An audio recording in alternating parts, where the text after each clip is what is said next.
In today's video, I'm going to teach you how to edit in DocHub. We'll be walking through the basic process of opening a document and making text edits inside DocHub.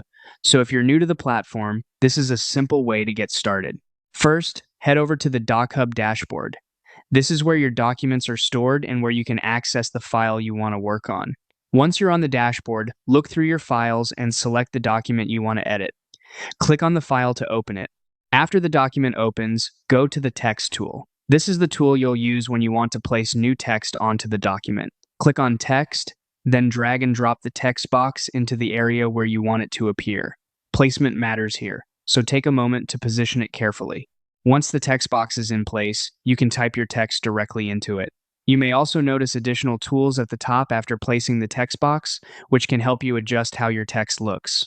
Next, click on the Edit Text icon. This gives you access to text editing options for content inside the document. It's especially useful when you need to work more directly with the text rather than just placing a new text box on top of the page. Then, click on the text you want to change. From here, you can begin editing the content. You can add text, delete text, and customize the appearance by changing the color, selecting a different font, or adjusting the text size. These options are helpful for making your edits match the rest of the document and keeping everything neat and consistent. As you work, try to keep your formatting uniform so the final document looks clean and professional. And that's the basic process for editing in DocHub.